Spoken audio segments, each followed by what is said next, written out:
இன்னைக்கு நான் வந்து இந்த லேடிக்கு வந்து பிஆர்எஸ் சொல்யூஷன் அது அப்படின்னா ஸ்டெம் செல் ட்ரீட்மெண்ட் பண்ணியிருக்கேன்.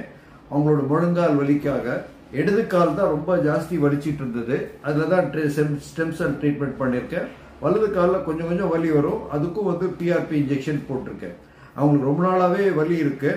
அவங்க வந்து எல்லாரும் அவங்களுக்கு வந்து முழங்கால் மாற்று அறுவை சிகிச்சை தான் சஜஸ்ட் பண்ணாங்க. ஆனால் அவங்களுக்கு அதில் விருப்பம் இல்லை. ஏன் அப்படின்ட்டு அவங்கள்ட்டே கேட்டு தெரிஞ்சுக்கலாம். வணக்கம்மா. வணக்கம் சார். உங்க பேர் என்ன சொல்லுங்க? என் சாந்தி. எங்கேருந்து வரீங்க? திருக்கோயிலூர் சார், கள்ளக்குறிச்சி மாவட்டம். வயசு என்ன உங்களுக்கு? 64. எவ்வளவு நாளா உங்களுக்கு இந்த கஷ்டம் இருக்கு? எனக்கு ஒரு 20 வருஷமா மூட்டு வலி இருக்கு சார். இப்போ ஒரு 7-8 மாசம் ரொம்ப அதிகமா இருக்கு. கால் கீழே உண முடியல, எழுந்து பட்டுன்னு பாத்ரூம் போக முடியல. என்ன ட்ரீட்மெண்ட் எடுத்தீங்க இது வரைக்கும்? இதெல்லாம் நிறைய ட்ரீட்மெண்ட் எடுத்தீங்க. ஆமா சார். என்னெல்லாம் பண்ணீங்க? ஆயுர்வேதம் போயிட்டு வந்தோம், கோட்டைக்கல் போயிட்டு வந்தோம், இயற்கை வைத்தியர் போயிட்டு வந்தோம், பாண்டியில சாந்திகிரின்னு ஒருத்தர் இருக்காரு கண்ணன் டாக்டர், அவர்கிட்ட போயிட்டு வந்தோம். எல்லா இடமும் போனா கொஞ்சம் காலம் நல்லா இருக்கு. அடுத்தபடி கூடுதல் வலியோட வருது. இப்ப வேற வழி இல்ல, வேற ஏதாவது பண்ணி ஆகணுமே. அதுக்காக முதல்ல என்ன பண்ணீங்க? வெளிநாட்டுல போய் பார்த்தோம் சார். அவங்க எக்ஸ்ரே எடுத்துட்டு மூட்டு மாத்திங்க அப்படின்னு சொல்லிட்டாங்க. பைனான்ஸ் ப்ராப்ளமும் குடும்பத்துல இருக்கு.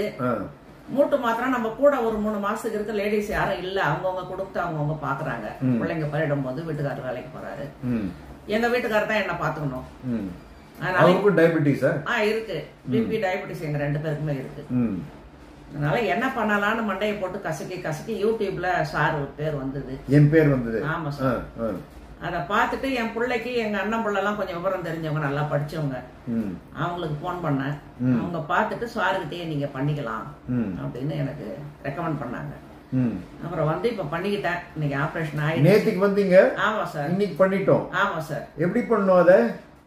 அது வந்து என் தொடையில இருந்து கொழுப்பு எடுத்து பிளாஸ்மா எடுத்து அது பண்ணீங்க போல் இருக்கு. அது எனக்கு சொல்ல தெரியல. கட்டு போட்டிருக்கு. கட்டு போட்டிருக்கு. நீ காலையில 7:30க்கு முடிச்சு ஆரம்பிச்சோம். ஆமா சார். 10க்கெல்லாம் முடிஞ்சிருச்சு. அதுக்கு நடுவுல ஊசி எல்லாம் போட்டு எல்லாம் பண்ணி. ஆமா. இப்ப நீங்க சாப்பிட்டாச்சு? சாப்பிட்டாச்சு. இப்ப ஏதாவது உபாதி ஏதாவது கஷ்டம் இருக்கா உங்களுக்கு? இல்ல சார். முழங்கால வலி இருக்கா? இருக்கு. லேசா ஊனனா வலிக்குது கீழே. அது உடனே இருக்கிற அவனை எப்படி சொல்ல முடியும்? கொஞ்சம் கொஞ்சமா தானே ஆகும். ஆமா. சோ இப்போ நடந்து போறீங்க. உங்களுக்கு நான் ட்ரீட்மெண்ட் எல்லாம் சொல்லியாச்சு. உங்க டயபெட்டிஸ் கண்ட்ரோலும் சொல்லியாச்சு. அது பாத்துட்டு இருங்க. அதோட ரிசல்ட் வந்து நீங்களே யூடியூப்ல பாத்துருக்கீங்க. நல்ல ரிசல்ட் இருக்கும். அதனால வந்து கேர் எடுத்துங்க. ஏதாவது பிரச்சனை இருந்ததுன்னா வந்து கான்டாக்ட் பண்ணுங்க. சரிங்க சார். தேங்க்யூ. ரொம்ப நன்றி சார். தேங்க்யூ.